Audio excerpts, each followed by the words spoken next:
Hey there and welcome back. In this video, we're going to talk about Payload Search and specifically the official plugin for search that the Payload team provides us.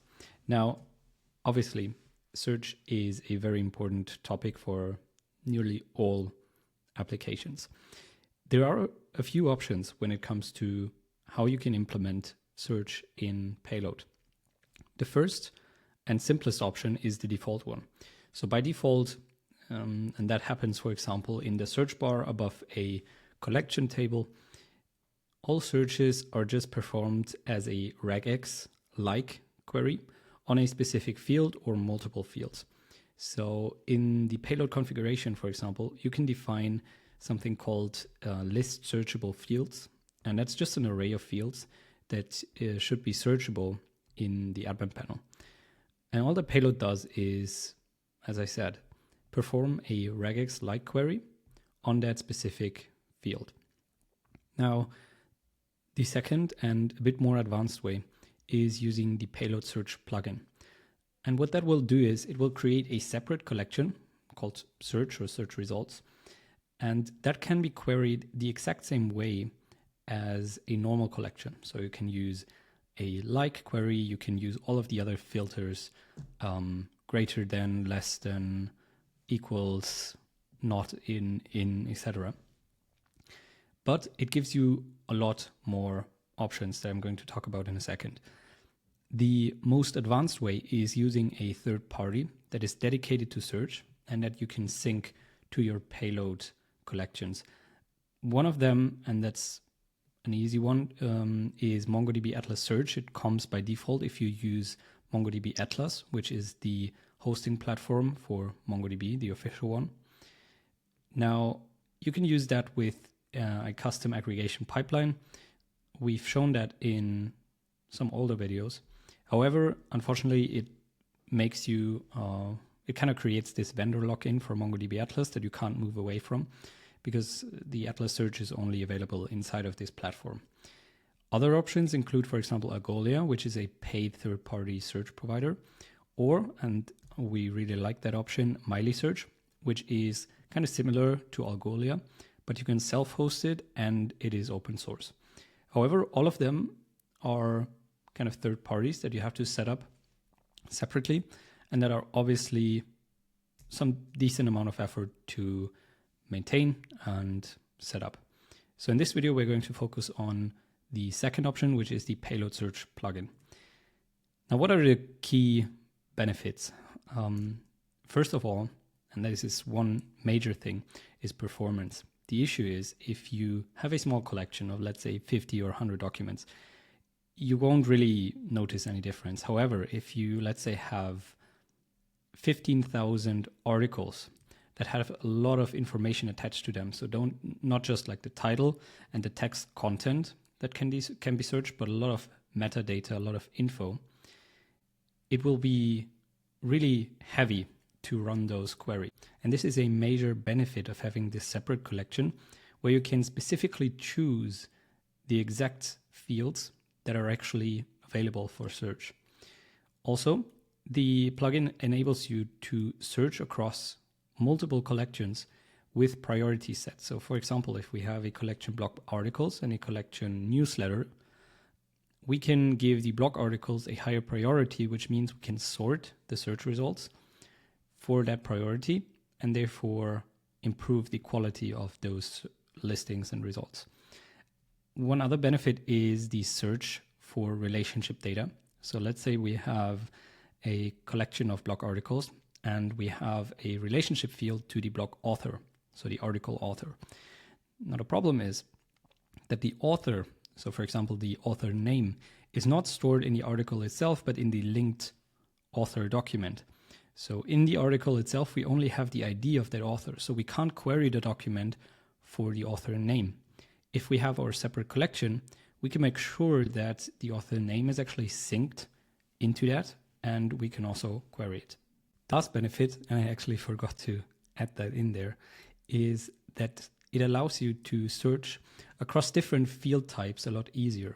For example, the rich text field, or even more important, the dates field. So if you have a user and you have blog articles that have a release date. So for example, the 1st of March, 2025.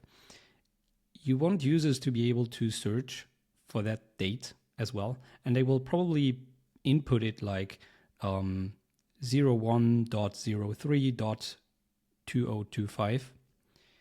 And the problem with that is you can't really search for that, at least not with some kind of autocomplete. So let's say if the user just inputs 03.2025, so 3rd of 2025, wouldn't it be cool if you could show all articles that had a release date in March? And that is only possible, for example, if you take that date, you render it out as a string and make that string searchable, because then we can apply a regex search to that date string and make sure that even though the user doesn't input the complete date, we can still search for it. It's kind of similar to the rich text. So for example, in a rich text, you could format the entire text. So you have a lot of meta information about the styling of the text, if it's bold, whatever. If you've taken a look at the object that such a rich text, such a lexical block creates, it's huge. And this can be minimized a lot if you just extract the entire text, put that in a searchable field, and make that available to search. So here are just a few of those use cases where it really makes sense to have this separate collection.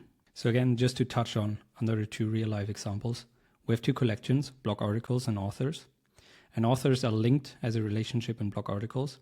And now if a user searches for example, Payload v3, so that would be kind of the content part, and Sandro, who would be the author, we want to show all articles that are, have been created by Sandro and have Payload version 3 somewhere in the content. And this is only possible if we have this collection where we combine those two and have both the name that is queryable and also the content inside of the same document. The second example is we again have 2 collections, blog articles and newsletters, and we want to enable the user to search across both blog articles and newsletters for the content. And we want to do it with one query and not having to query each of those collections separately, because with 2 collections that might not be a problem.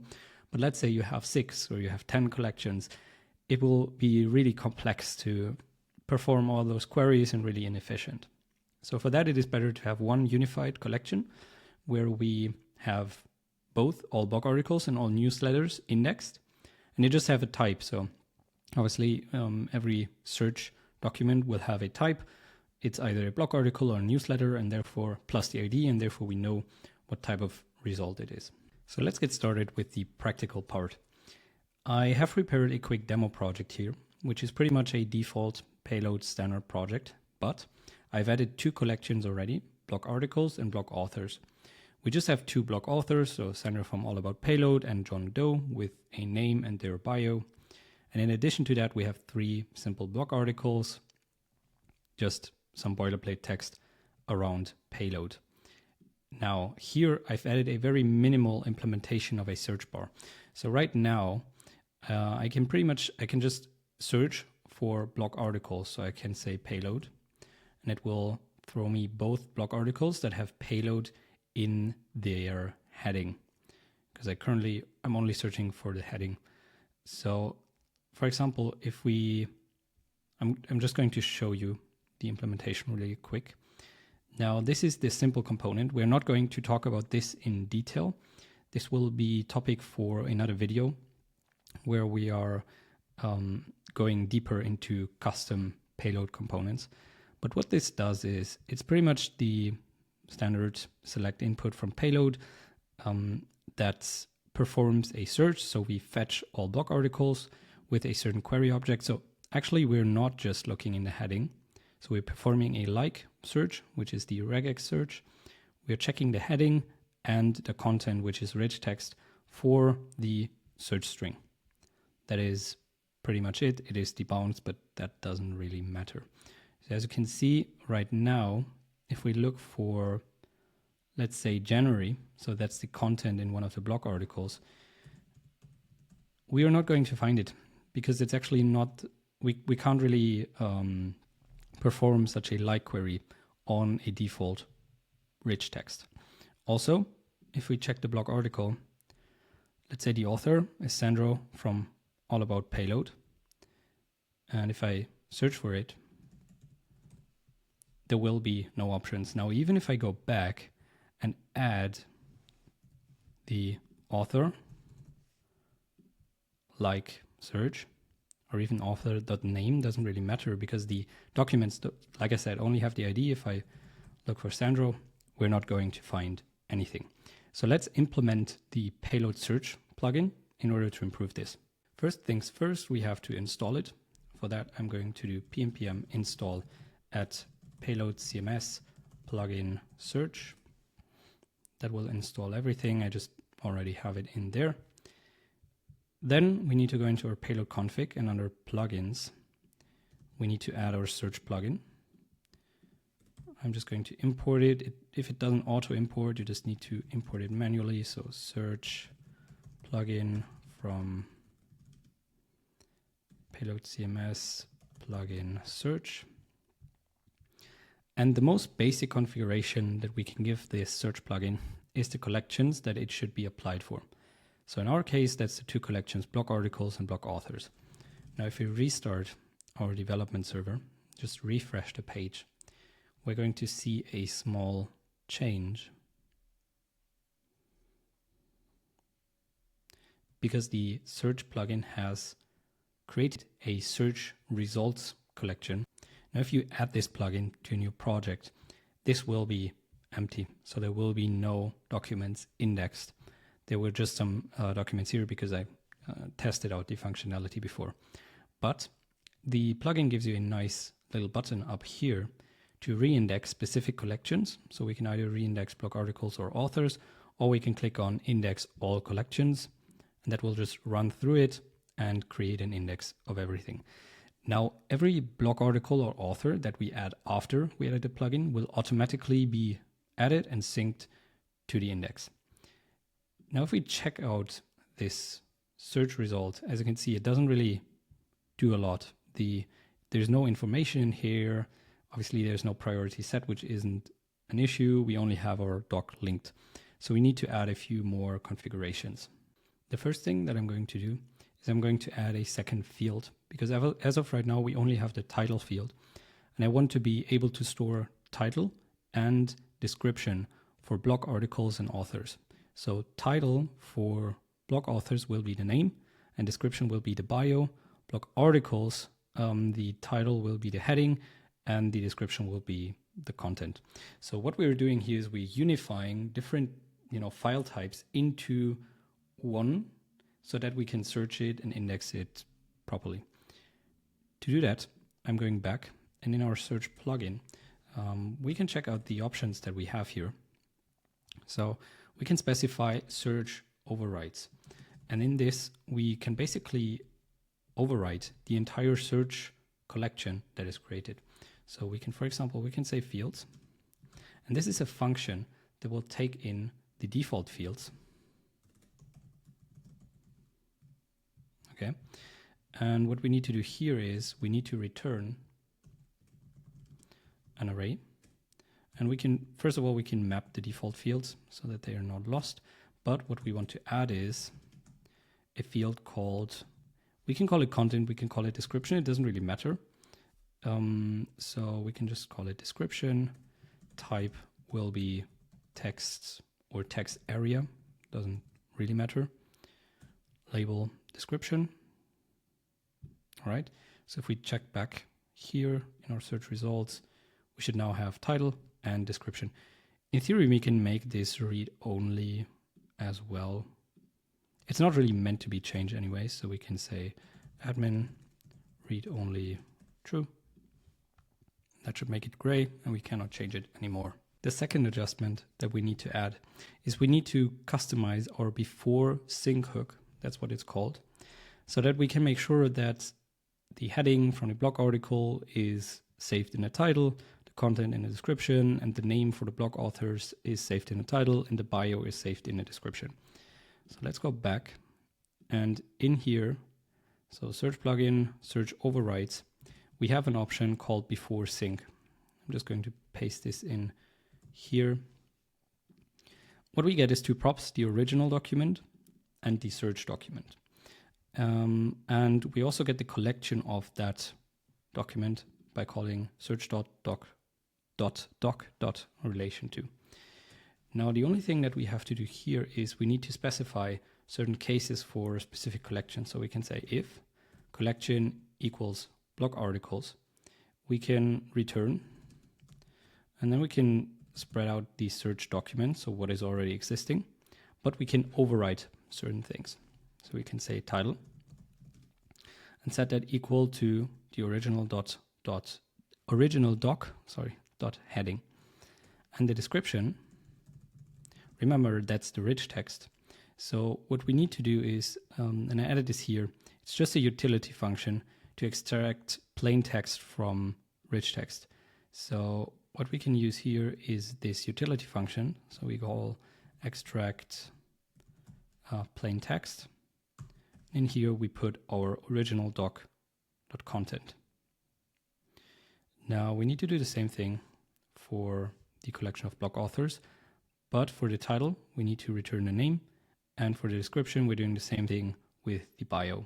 Now it is giving us an error here in the before sync, and that's first of all because we need to close these brackets, and then also if it's not the collection blog authors or blog articles, we just return the search doc.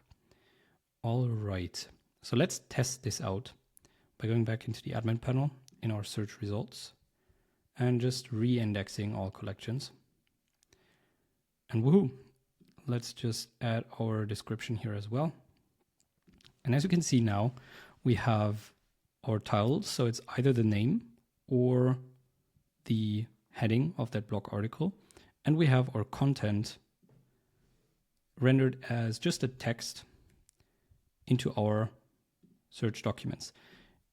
As you can see, we always have a link to our original doc, and we always know, if we check the API, we always know what the relation to collection actually is. So in this case, we know that this search result is a blog article. So let's improve our custom search component now. We're going back into our code base, and in our custom component, I'm going to remove the query for an author.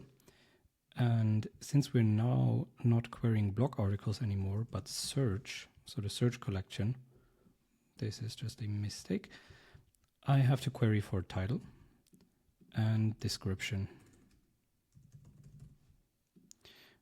Also, in here, since we're not opening up blog articles anymore, but the search results, I have to replace the collection here as well. And for our label, I'm not showing a heading anymore, but I'm turning this into a template literal. I'm showing the title and the description. And after that, I'm also showing the res.doc.relation_to, which is the collection slug of that search result. So let's check if that works already. We're going back here and we're starting to type payload. So here I'm getting my blog author, and I'm getting 2 payload blog articles. So let's search for January and see if we only get that back. Yes, so now we only get back our January. So that way we have now successfully enabled search across 2 collections with the ability to search inside of rich text and pretty much transforming everything and optimizing performance. Now, one important part, before I forget to mention it, in your search collection configuration, the fields should always be indexed. So you need to set index to true. This just makes sense because for obvious reasons, you will be searching for those fields, and an index makes it a lot faster to do so and a lot less resource intensive. Now, this will be it for today's video. If you have any questions, please let us know in the comments below. Also, let us know if you want us to go into more details about anything specific. And yes, apart from that, take care and see you in the next video.